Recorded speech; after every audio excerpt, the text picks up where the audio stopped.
and just welcome everybody to, I guess it's our first Brainstorm Live of 2021.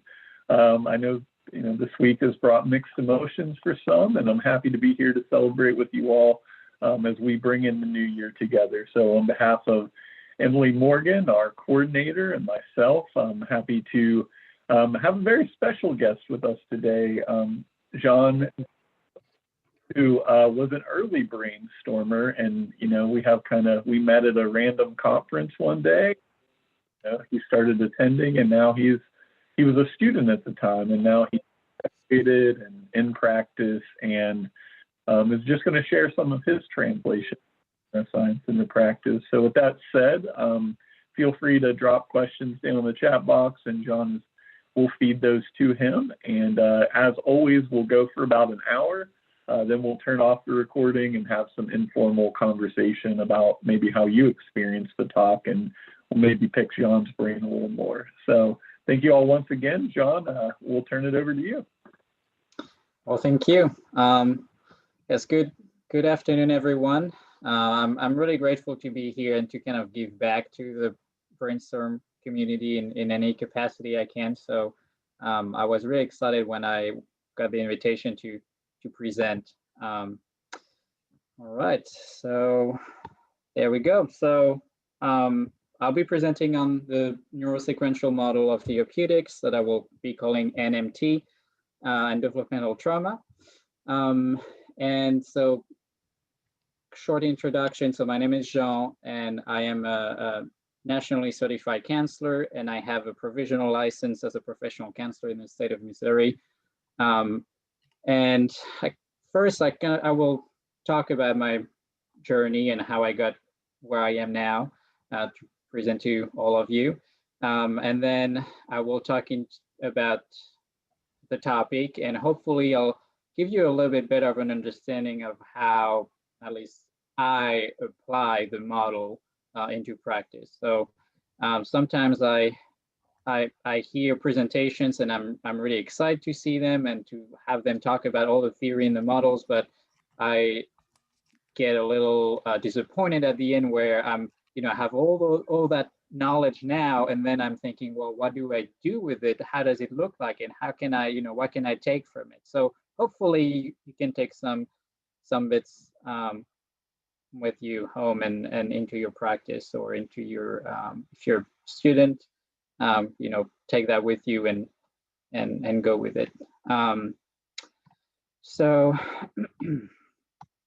my personal journey, I started some time ago as an undergrad, and I really wanted to understand how living things work. So I studied biochemistry, molecular biology, cell biology.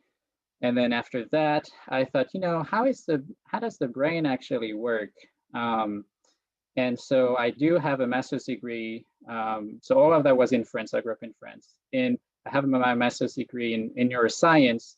However, how the picture shows here, it's more animal, preclinical neuroscience. And so, I know quite a bit at a cellular level, and more on animal models. And so after that, I was kind of looking into what do I do with all of this, because I realized, working with mice is important and it's nice. It's going to help people in 20, 30 years from now, but it's not really something that we can use right away. And I realized not talking to people, that wasn't for me, being in a lab all day. So I looked for jobs, and I was offered a position to be a second grade teacher. So I took it. I was like, I enjoy teaching, so that's going to be great. I really enjoyed being with the kids. And then after a year of just being drained from all my energy and really developing this awe for teachers, I thought, I kind of missed the science part, and I'm so excited sometimes. And I talk to those second graders, and it goes way above their head because it's too complex. So let me see if I can find something a little bit more clinical that's still related to science. And I was then clinical research coordinator in oncology and radiation oncology for 5.5 years. And after some personal crisis and a lot of soul searching, I decided to go back into another master's degree in mental health counseling. So that's where I've been. One thing I realized during my program is, I had some knowledge about the brain, but not really enough to know about the human brain and how that would look into practice. So I started Googling, I'm thinking this is, we know a little bit about the brain that we could use something for therapy, I'm sure. And I started hearing about neurocounseling, this brand new wave, and I didn't know exactly what it was, but it sounded so interesting. And I connected through the ACA Neuro Interest Network with Dr. Beeson, and he told me about Brainstorm. And so I thought, wow, this is great. There are other people who are really interested about the brain, who understand, why is the brain so important, and what can we really do with it, for us as therapists to better conceptualize our clients, and then how can that maybe help also our clients. So I wanted to just do a big shout out for Brainstorm and say thank you. For me personally, it's been a great experience. Really having other people who really share that interest, because in my program, my classmates, a lot of them were kind of put off by science and the brain, and it was too complicated, and they didn't want to hear anything about it. And even during my trauma and crisis counseling class, even though we are CACRIP accredited, they didn't really even talk about the brain, which now, knowing what I know about trauma and the brain, I'm shocked. I've actually written to my old professors and asked why isn't it done. So I think hopefully they will change that. But one thing why I'm so grateful about Brainstorm is because Bruce Perry, who created the entire NMT model, talked about it. And after I graduated, when I was looking for a job, I saw a job where I am here in Missouri, and they were talking about NMT, and I thought, NMT is pretty complicated. There's no way that's what they're actually doing.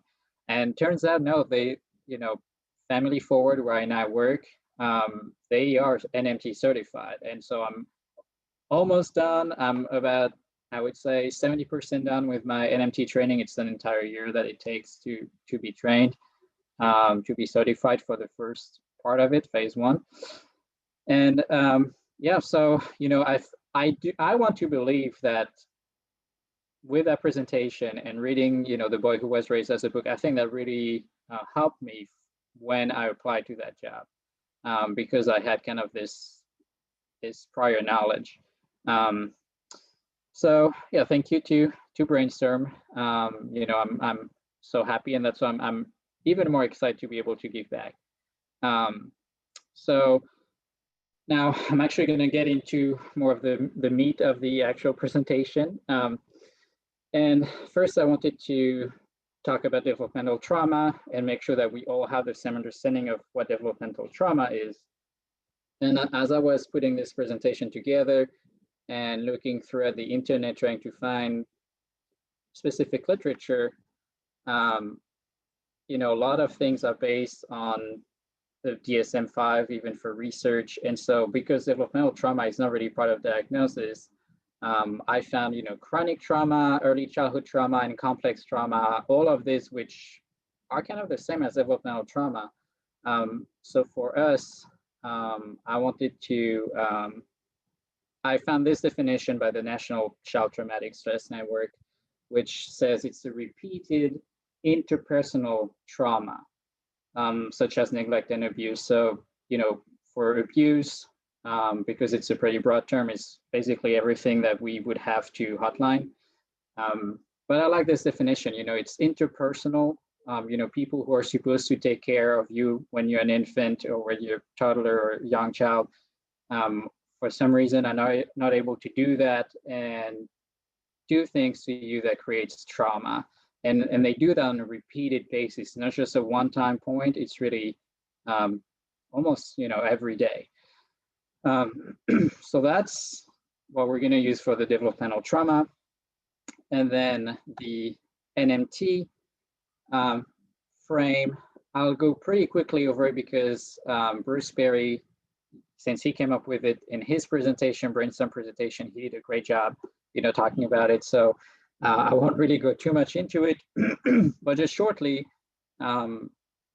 once he was done with his PhD and he was in training to be a psychiatrist, he was working with children who had developmental trauma, and they really, whatever he was there and was given to him, that wasn't working. And so he started thinking about, well, why isn't it working? What do they actually need? And he really came up with that entire model. So it's a model that's really, the way it was developed was for developmental trauma specifically. But now, because it's a model, it can really be applied to a lot of other things. He talks about NME, which is the neurosequential model for education, so for teachers to try to help them understand how to teach children better. And then there is one for caregivers as well. And I shared a link with Emily to share with the community. He even has talked about NMT in the context of COVID. So there is a link, they have a bunch of videos. He talks about a lot of different concepts. So I definitely recommend that for people who are more interested. So I see there is something in the chat here. Okay, I didn't know if that was a question, but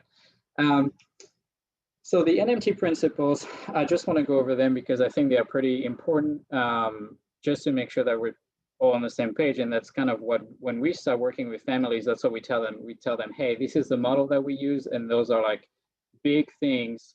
And if you disagree with that, it's going to be a little bit harder for us to go anywhere because that's really what we use. So let me go back here. So one is brain is important. Brain is really something that we need. That's really something that mediates how we see the world and how we see ourselves. It mediates emotions, thoughts, behavior, all of this. So second one is the brain development is sequential, which means it's done in step by step. So it really starts with the bottom of the brain, and then you have the middle part of the brain, and then the other part of the brain. And so it really develops throughout your entire life, and it's fully mature about 25 or a little bit later than that, with the prefrontal cortex being the last part of the brain being developed. And I think that's really important because what happens is if children don't get the stimulation that they need at a specific time, they can, still get it later, but it's going to take much, much, much longer, especially when it's things pretty deep in the brain, like attachment. They can still develop some kind of attachment later on, but it's just going to take so many more repetitions and so many more efforts. And I'm like, trying to learn a new language. Luckily, I was pretty young when I learned German and English, and so that's why I'm, able to go around and do a presentation. But if I try to learn a new language, it's going to take me a lot more efforts to do that. So that's something we really try to tell them about, because progress is going to be much slower with children who had developmental trauma.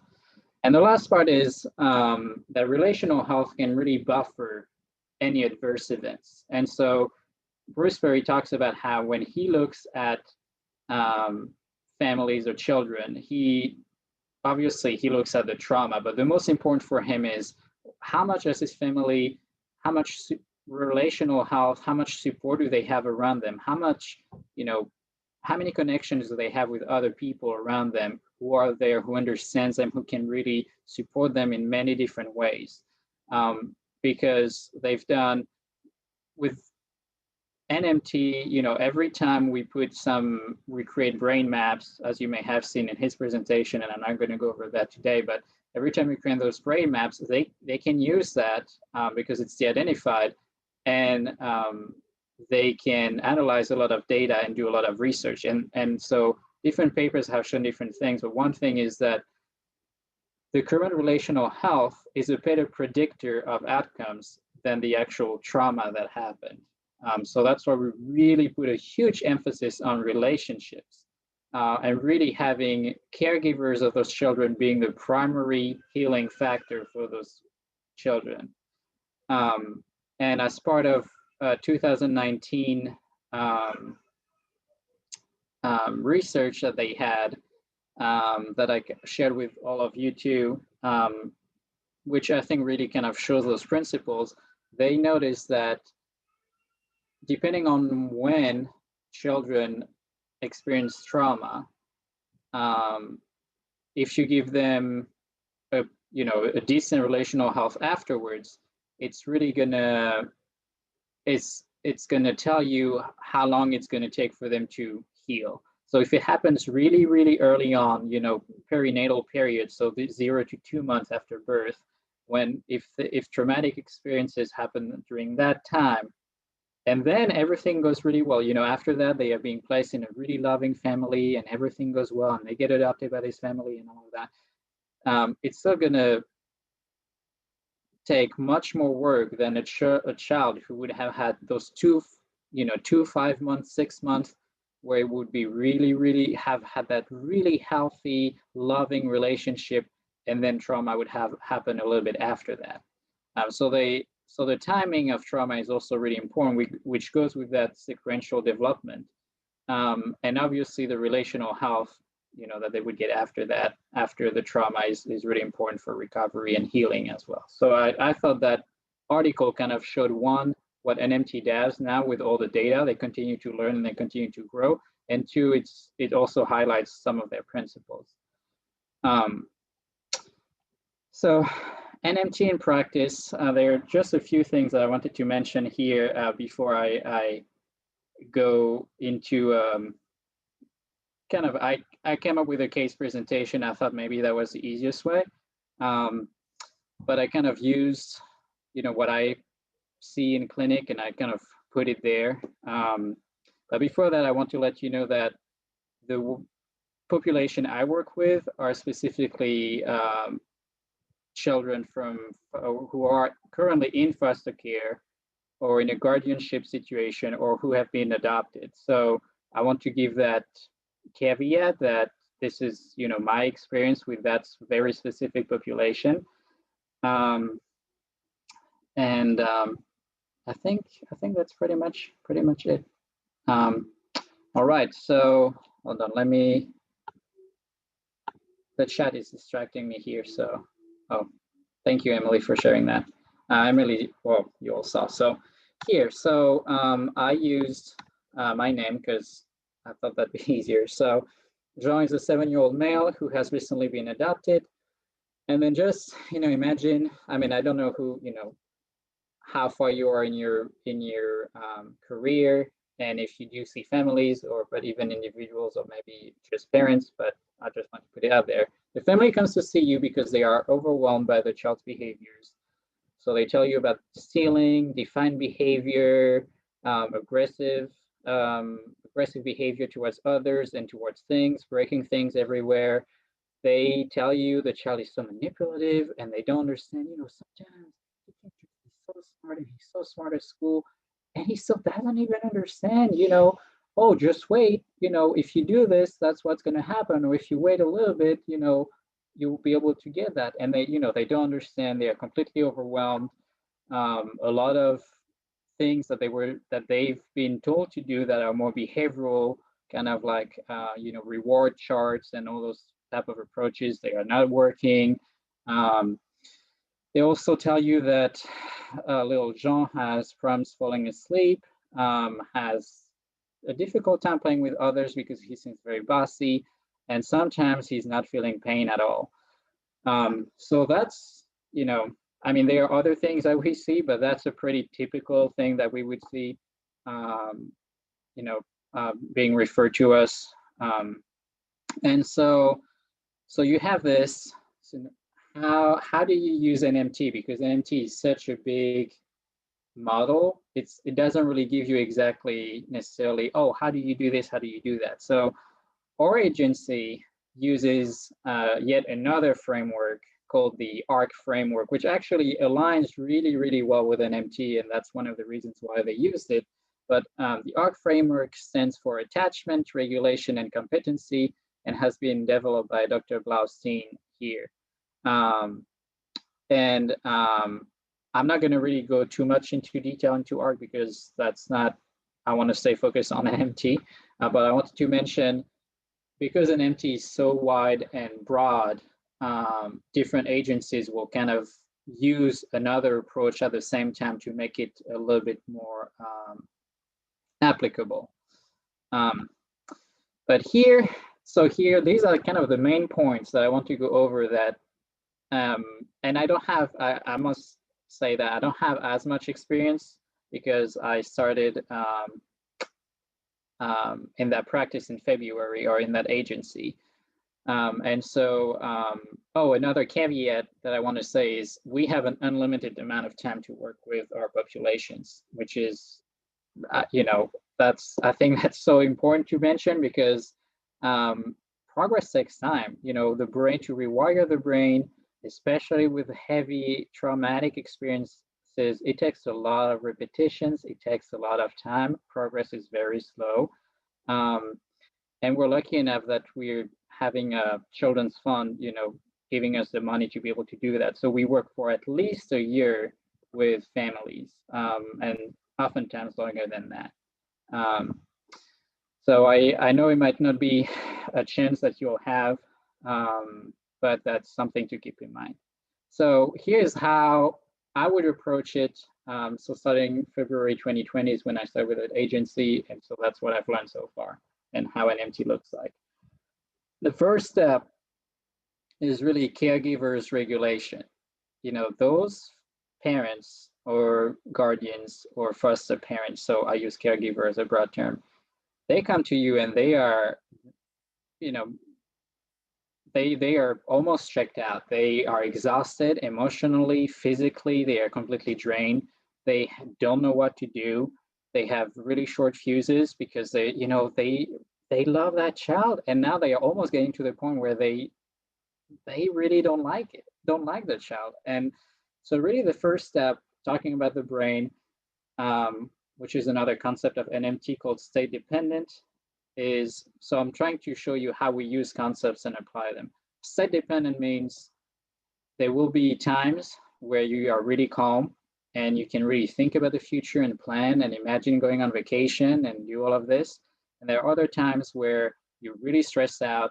You got, 20 intakes waiting for you. You haven't taken any breaks in a long time, and you have a really hard time thinking because, the top part of your brain, the cortex, is not really responding. It's kind of, disconnected, and you're really in that state of stress and fear. And what's going to happen? How am I going to make it? How am I going to make it to the next day? And that's how those caregivers are. So the first step is really taking the time to validate them and really say, yeah, that must have been so hard. You had all those expectations of having this kid that you will love, and now you're having I don't use the term the worst time of your life because that wouldn't really be very therapeutic, but really acknowledging to them, that must have been so hard because, you were not really prepared for all of this, for those behaviors. And this way our society is made, they don't really teach you how to be parents. And if they do, they teach you how to be parent with, I don't really like this term either, the neurotypical, but I hope it makes sense for you guys. But it teaches you how to deal with children who haven't had traumatic experiences, who are attached to you, and so they will respond to you. So they really don't have the tools. So the first step is really, take the time to regulate with them and calm down so that they can. So the more stressed you are, the less you're able to really think through.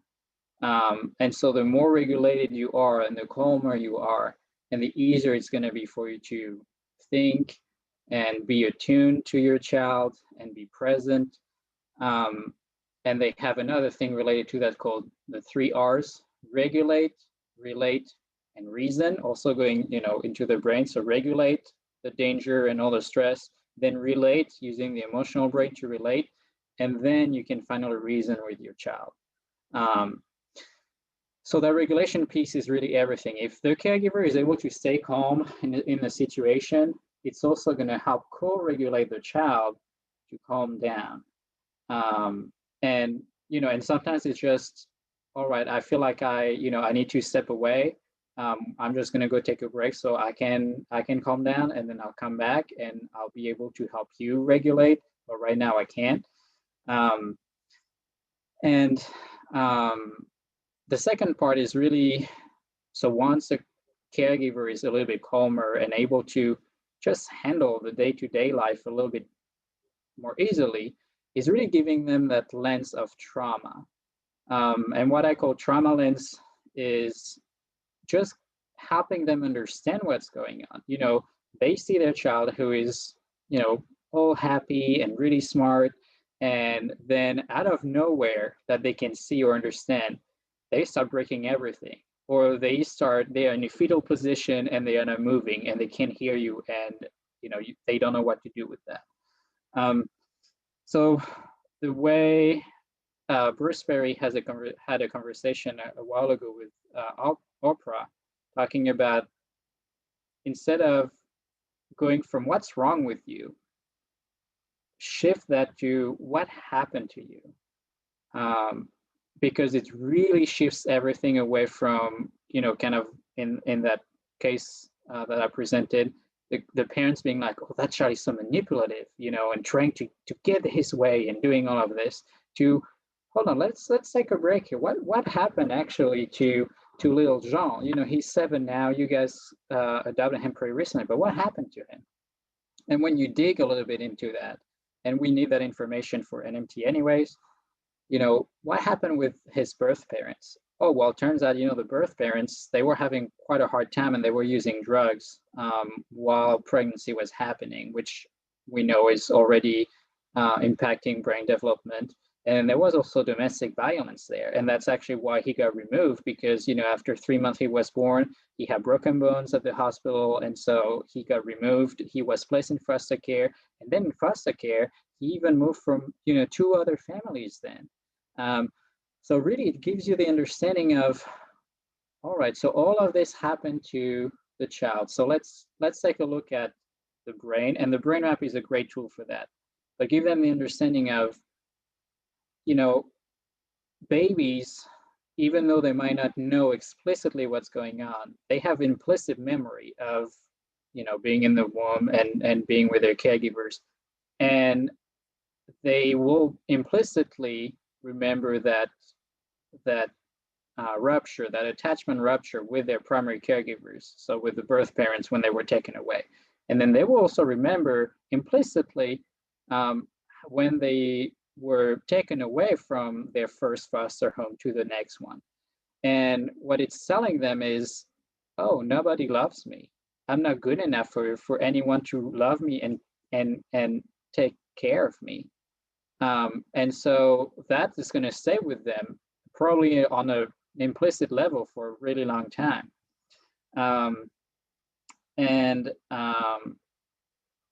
Then, there's, oh, well, what about the stealing and all of this? And so it's really trying to let them understand, Jean learned that he couldn't rely on anyone. As a baby, he couldn't rely on something that would be, when he cried, nobody would come to him, or if they would probably yell at him because he was too loud. So he learned that his needs are not going to be met. And so he needs to meet his needs on his own. So if he needs to steal, he's going to steal because that's what he learned to do. So really trying to have the caregivers understand some of the things are learned. And the brain, the goal of the brain is really to help you survive so you can transmit your genes, and so that's what the brain does. The brain did a great job to help little Jean survive with what was given to him. And that's what it did. So really thinking about trying to explain that to the caregivers. And it takes a lot, kind of what we talked about, that actually, I don't know if I talked about this, but in NMT, we talk a lot about repetition and rhythm and how that can be very soothing and really helps, because it also helps create new neuronal circuits. So it's going to take a lot of repetitions for those caregivers to really try to understand and understand that those behaviors, it's the way of the child to communicate. And what the child is trying to say is, I have those needs that need to be expressed and I don't know how to meet them. Please help me. So that takes a long time, especially because the very first step that we work on, either as therapists and for caregivers, is that sense of safety. You know, a lot of those children, what they've learned is the world is not a safe place. And so how do we provide safety for those kids so that they can really start relating to adults? And I think for me, that's something that I've thought too as an individual therapist, rather than right now I'm doing family therapy. But when I see kids on their own, it takes me quite some time to just build safety so that they know what's going to happen. They know that if they are dysregulated, and blow up, they know how I will respond and that I will stay calm, and it eventually they start opening up, because you're like, oh, all right, well, this person actually doesn't think I'm the problem. And, when I blow up, they understand that I just don't have the tools to regulate. And maybe I can trust them. But that just takes a long time, safety. And sometimes, for families, sometimes you just work on safety for 6 months on, you don't look at them right in the eyes, because that's something that was done to them in the past that meant I'm going to hit you. And so, just do parallel play with them and help them like that. So that's a trauma lens, really giving them an understanding of, oh, that's why my child is acting this way. Because then the next step is, all right, now I understand, well, what do I do about that? How can I help my child? And that's when we come into the regulation piece. So they are, I also wanted to mention if you haven't heard Dr. Beeson present on NeuroCBT, I was able to attend that one time, and I really appreciated it. And I see a lot of parallels between NMT and NeuroCBT, but basically he said, I remember him saying, and I'm not good at quoting, so I will paraphrase, something like, have you ever worked with someone and you work so hard, you use CBT all the time, and they know that they shouldn't be freaking out in this moment, they know it, and yet their body is still reacting to it. So how do we help them? And so the regulation is things to keep in mind that Bruce Perry talks about is different ways to regulate. It's top down, so more like CBT, you tell yourself it's going to be okay. It's going to be okay. We're all going to get vaccines, and COVID is going to go away. What's hard is, usually for those kids, the top part of their brain is, they have a really hard time being able to calm themselves down, because the lower part of their brain has been wired in a way that makes them so sensitive to any type of danger. They are hyper vigilant all the time, hence the trouble sleeping. Going back to the case. So the top down, so Dr. Beeson was kind of talking about that, you do CBT, you do a lot of top down now, and it doesn't really get you where you need to. And so then Dr. Beeson talked about the bottom up approach, which Bruce Perry talks about as well. And so for kids, it can be a lot of sensory, it's a lot of rhythmic, repetitive things, and very sensory based. So, it could be, anything you can think of. Usually we like to refer them to OT, occupational therapy, because occupational therapy can really help them with all the different senses. They work on the 5 senses, but then they also work with proprioceptive sense or vestibular sense. So proprioceptive is your muscles and your bones, and how when you move your body, you can feel your body moving and things like that. And the vestibular is acceleration, and a lot of those kids, they move all the time. They always moving like this, and they need that type of input to feel regulated or to feel somewhat calmer. So the bottom-up approach is definitely something that we use, and that's why sometimes it's hard, because people are like, just do talk therapy with my kid. Like, he's so smart, do talk therapy. The problem is in where they are developmentally, and that's actually the next part here. Talk therapy is not going to work because they are not going to be safe and calm enough to be able to to process what happened. And especially a lot of this is implicit memory. That's going to be even harder. It's really kind of what Bessel van der Kolk says. It's really in their bodies. So how do we help them calm down their entire body and help them understand, and their body understand the world is actually a safe place? So bottom up is a big way that we use. Large motor movements, music is so helpful, and you really have to see, and that's when you work as a team with your caregivers. And hey, you know your kid much better than I do. What are things that you feel like he can respond to? And they're going to be like, oh yeah, music. And so you take whatever they have. Sometimes you can suggest new ideas, and then what you help them is really increase the regulatory times. So instead of, oh, on the weekend we all go for a hike and then we have a great day, well, then maybe you want to do that a little bit more often throughout the week, and even throughout the day. Find different ways to help your child regulate. Otherwise, they're just going to get stressed, and then explode, and then it's going to take them a really, really long time to calm back down. The third way, which I hadn't really heard and thought about to regulate, according to Bruce Perry, is dissociation. And we see that with those kids all the time. They are completely checked out because they are so overwhelmed with what's going on around them. They just, shut down. And people who worked with trauma, you might be familiar with that type of response, but they are somewhere else and they are sometimes frozen in place, and it's a little bit harder to reach them. And we actually do that as well. So my favorite way of dissociating is reading fantasy books. So I started a series. It's called the Stormlight Archives, and I'm so into it. So that's what I do. I start reading and I forget about everything else. My wife, she likes to watch trash TV. So that's her way of taking a break from everything else. So we use it, as a way to help us calm down as well. And so those kids do that too. So it's really we all have a tendency to be more drawn to one type of regulation than another. And so it's really maybe finding a balance. If the child likes to dissociate, or that's their go-to response to stress, then maybe we want to provide other types of regulations so that they don't always dissociate all the time. Now it's a bad thing, but maybe we can give them other ways to regulate.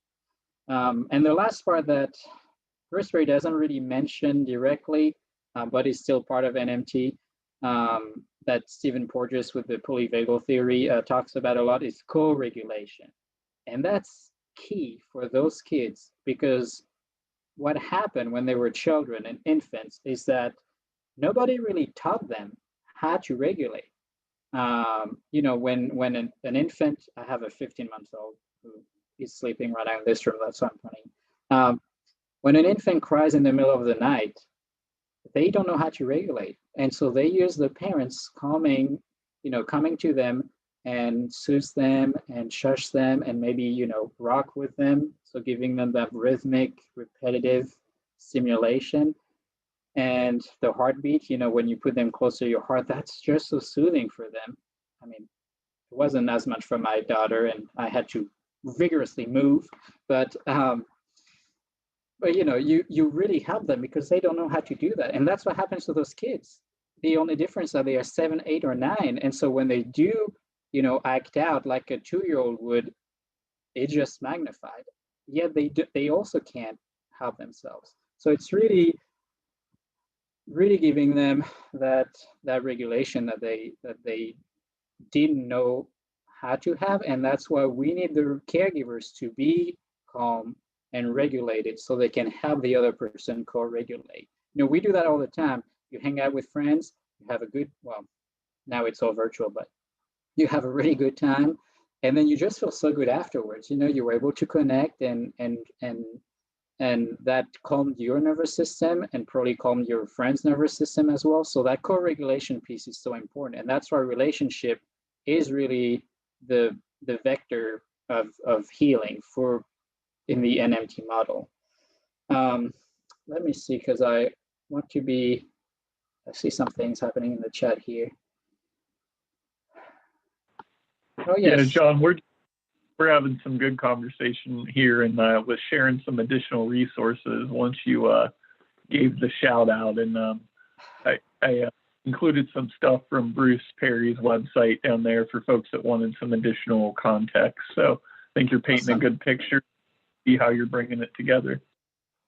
All right. Well, you know, that's really what I like about the community, is really, you know, connecting with each other and having those conversations, and, oh, how does it actually look like for you in practice, or what are pieces that I can take, and things like that.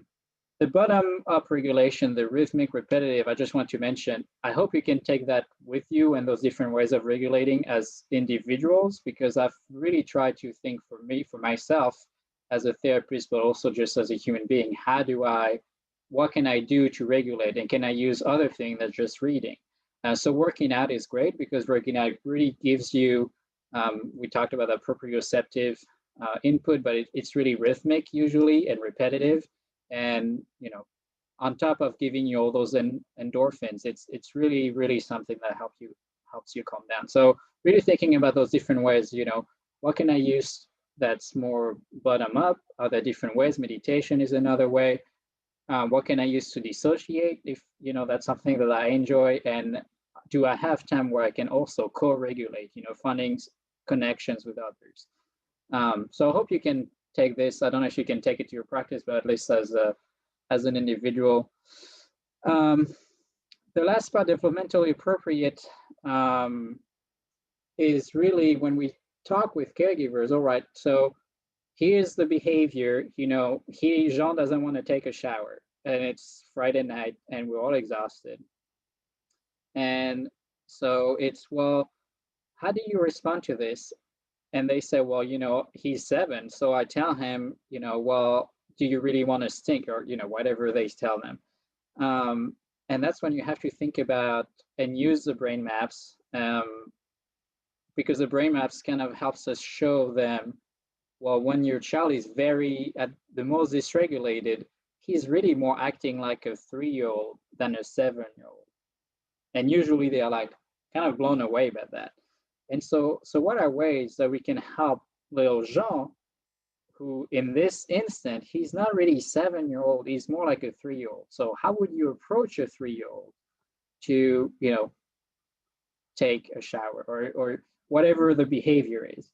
And that really makes a huge difference for those families. So I'm sorry, it's not as, you know, specific, but I hope it gives you in that model more of an idea on how we apply it. And it's not as specific because it's very individualized. I mean, as you all know, if you've been with clients, you know, some things are going to work for one client and they're not going to work for another client. So we do have, you know, some things that we can suggest, but really the people who know those children best are the caregivers, because we're with them just 1 hour a week. And to be, you know, that's what Chris Ferry says. It's like, you know, we're not making that big of a difference for those kids. You know, it's more people who are with them all the time. And that's when we're going to the therapeutic web. Therapeutic web is kind of looking at that macro system of, you have the family, so help the caregivers there regulate and understand what's going on and understand how to best support the child in those moments. But what about when they are at school? Can we do the same so that they have a consistent support? And then if they do any extracurricular activities, which none of them are doing that right now because of the pandemic, how can we help them teach other people in that, you know, in that system to be supportive and patient and loving? And so it's really working with all of all of those different groups. And so we meet, actually I have a couple meetings next week with schools to really try to understand them. A lot of schools are doing a little bit better about trauma-informed, but some of them that are trauma-informed just to check the box don't really understand trauma. Some are much better and they actually understand. So we're really there to help them and say, hey, you know, this kid, he needs a break, like, you know, every 20 minutes. He needs to, you know, walk out and go for a run. Do you have a room where he can do that? And then come back and he's going to be much calmer. And really have them better understand what's going on. Because at the end of the day, you know, I had calculated with a caregiver, like, I can't remember, is it 168 hours a week or something? Like, I'm just 1 hour. And so all those other hours, that's going to be their caregivers. That's going to be the school, you know, people at school. If we can find that one person at school that he feels closer to, that might really help. So let's see, it's 46, we'll still have a little bit of time here. So let me continue. All right, so I'm hoping that with what I have given you now, when you look at this short excerpt, you can have maybe at least a better understanding of, you know, how to approach those caregivers that are completely overwhelmed. All right, well, my first thing is I'm going to help them calm down, talk to them about self-care and why it's important, especially in COVID times. And then, you know, really validating them, all the stealing that's happening, the defined behavior and aggression and all of this, you know, what's going on, and really talking to them about the way they grew up. Their brain was wired to respond to, you know, death or life or death dangers, you know, at times. And so anything might just trigger them right back. And they might not even know what it is, because we talked about that implicit memory. And yes, he can be so smart, and yet sometimes he can't. And that's really, there is something called the dissociative check, where kids are able to kind of dissociate when they're in school, and because they feel a little bit safer in that environment. And so they're really able to strive and become really, really smart and retain a lot of information. So you have the impression they are so advanced, but yet emotionally they are like a 2-year-old. And it's so confusing for parents to have, like, well, you know, he's like at a, I don't know, I'm always confused by grades, but he's like 2 years ahead of his grades in this subject. And yet, you know, he throws a tantrum when we tell him, no, you can't have a snack right now, you know, those type of things. So I'm hoping that, you know, you keeping that in mind, how it looks like. All right, you know, caregivers regulate, help them regulate, then help them understand what's going on, and then help the child regulate. And usually it's going to be with the help of the caregiver, either modeling a way for the child to regulate, and practicing throughout the day. You know, I can start practicing some, you know, breathing exercises with the child, but then it's really the caregiver's work to continue that when the child is calm, so they can hopefully, you know, access that knowledge, which is very challenging when you're dysregulated. As I said earlier, you can't really think straight.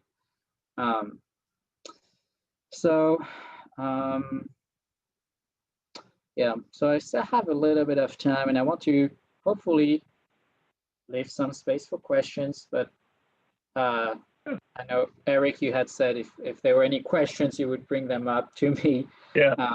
Well, I have one, if you don't mind.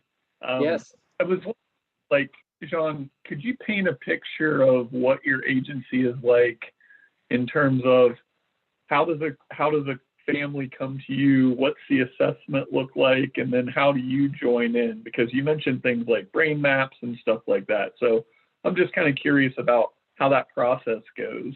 If you could give us kind of a case model for how your agency works. Well, it's really interesting because a lot of parents don't even know about our agency, even though it's an agency that has been there for a really, really, really long time. So we definitely need to do a better job, but a lot of them are referred from other places, sometimes case managers that are part of the foster care system, sometimes adoptive support groups, and they're going to talk to them about, hey, you know, Family Forward, that's what they do. They have a developmental trauma center and they just work with us and it's free.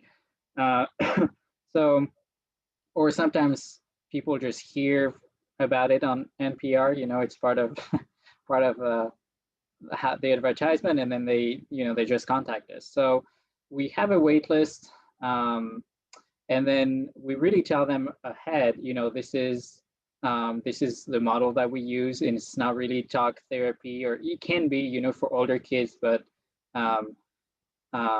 not necessarily play therapy. A lot of my colleagues use play therapy, and the assessment process, it takes us about 2 to 3 sessions, and we really just base it on NMT.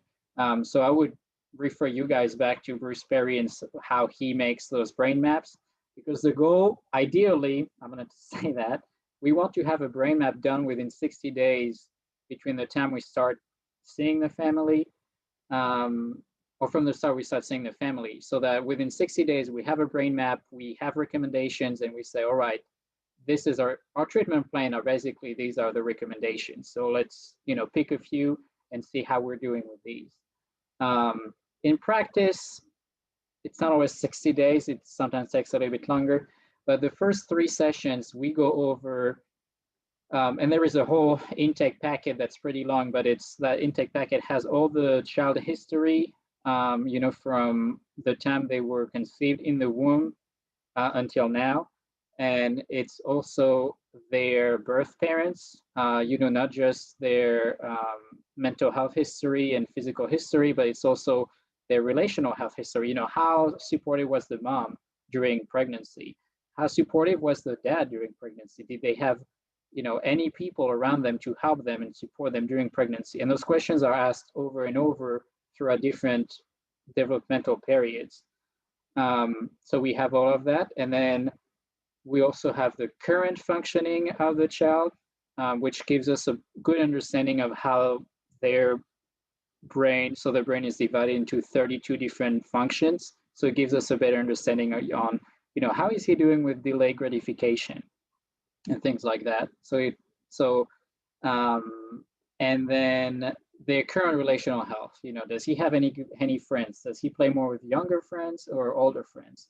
How does he look like in, you know, when you go see grandparents and things like that? And so based on all of that information, we create the brain map, and then we start working. For me, I've been shifting this to really taking much more time, spending much more time with the caregivers, talking about that regulation piece, validating them, and really learning more about also their own childhood and their attachment, you know, and how, you know, who was really nurturing with you, and how did that look like, and things like that. Or, you know, were you comfortable talking about emotions in your family? Because that's going to impact directly how they respond to their child right now. So I'm slowly shifting away from the current big structure to really spend more time with the caregivers, because they are really so important in how we work with them. Did it answer your question? Yeah, I really just wanted to see that process. And when you say brain maps, are you talking about like quantitative EEG brain maps, or Bruce Perry's? Yeah, we're talking about Bruce Perry's brain maps. So they are functional brain maps. So they are organized, it's 32 different functions of the brain that are organized kind of the same way the brain is laid out. So at the very bottom, you have the cardiovascular system and the autonomic system, and then you go further higher and you have sleep and feeding, and then you have arousal and dissociation, and then you have relationships and all of that, and then the cortex at the very top.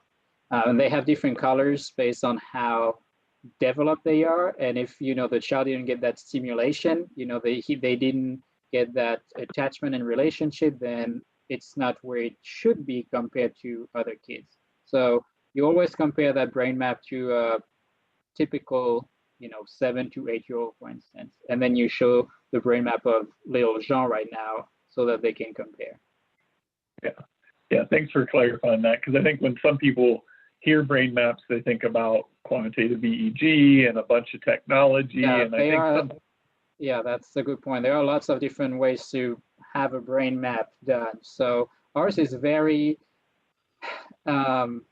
is not very quantitative, it's very qualitative based on the report that, what the caregivers are giving us. So if the caregivers, are checked out, then we can be missing things. And so the brain maps, we update them every 6 months.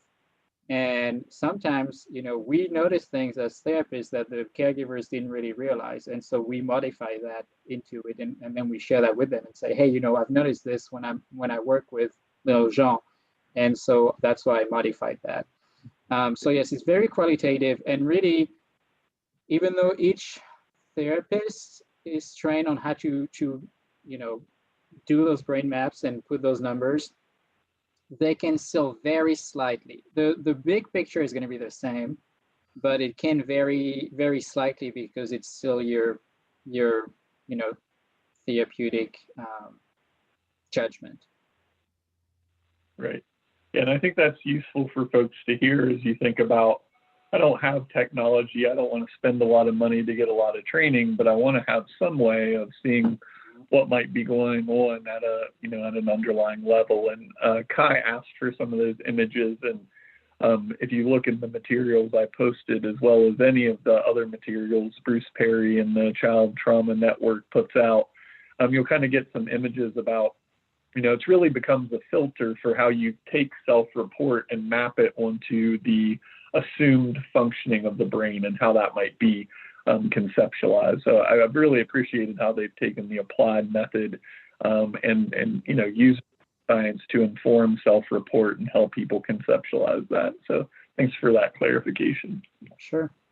Yeah, and I've thought about this too. If I were to see an individual, how is that going to look like? And because I've been able to practice that long enough, that I would be able to have an idea maybe of how their brain is. Because really, who has a neurotypical brain? We've all had hardships and things like that. So I think for me, if they tell me, oh, I have a hard time sleeping, then I know it's a little bit deeper in the brain. What are things that I can do to kind of help them? Are there like rhythmic, kind of thinking about bottom up approaches and things like that. So yeah, I'm glad you brought that up. I do have one more slide, but I'm happy if there are any more questions to take more questions. I've got 2 questions, but I'd love to start with one if I could. You were talking about basically what I would refer to as healthy dissociation. Mm-hmm. I just found doing paint by number really works, guys. But anyway, what happens though when the switch kind of gets stuck and the client gets, has a disorder where they're stuck in dissociation? Would you say that the treatment is similar to what you've described? I mean, if they have a personality disorder or something? I'm not as familiar with the dissociative disorders and the personality disorders that are associated with all of that. So I don't know if I can talk much to it. I know they have trauma experts on the subjects that can talk about that a little bit more. What is making me think of is IFS, the internal family system, with the different parts. And I know a lot of trauma experts talk about different parts, of people that they've kind of been shattered into different pieces of themselves. So I'm thinking particularly right now of the DID diagnosis, the dissociative identity disorder. So I think that would be maybe a good approach. As far as bottom-up resources, I would try to find things that help them be in the present. And so really focusing on, at least that's what I do with my kids who are more on the dissociative spectrum, to give them sensory inputs, kind of like grounding techniques, but something that they can really practice regularly, and really have a schedule, and it doesn't have to be long. It can be 3-5 minutes. You take a break, you do those exercises. So for the kids I work with, that's how I work on that. But for, older populations who are more of I would say, established dissociative disorder, I'm not I don't think I can speak directly to that. It does make sense though. Okay, and your case study, the 7-year-old, how about Jehan too, who comes in and he's got the same exact story, except he was adopted at birth. And does he have, so would you ask me how he would present? No, same behaviors. Or same behaviors? So, but we do know that the birth mother did not want to be pregnant. Mm-hmm. The birth mother drank alcohol every day or did drugs or something. The birth mother was in a state of anxiety and depression for the entire time. And does that fall under the category of that neglect that you referred to earlier that could cause the same kind of developmental, it's considered developmental trauma? Yeah, well, yes, I think, well, for us, our agency, we would still consider it as developmental trauma because we also start with the time they are conceived. Actually, there are a few questions of before they are conceived. Do you know if the birth parents were, had any mental health issues, were using any drugs? Because we know that even the way you eat, the age of the parents, their history, there is a lot of research on epigenetics and transgenerational trauma. And so we know that all those factors are going to influence how the baby, how the brain of the baby, the genes and the brain are going to develop. So it's I think from the DNA itself and the epigenetics, and also during conception and during pregnancy, having all those stressors, that's going to stress out the mom. You're going to have all those hormones rushing through the body, and the baby is right there, and it's going to be it's going to be in that environment too. So for us, we would still treat them and consider that as developmental trauma because the development really starts from from day 0 throughout pregnancy. Thanks. Yeah, and just a reminder, folks, if you got a skedaddle, feel free. I'm going to stop the recording now, and if you want to turn your cameras on, great. We'll keep talking. Emily put the continuing education survey down in the chat for y'all if you need that.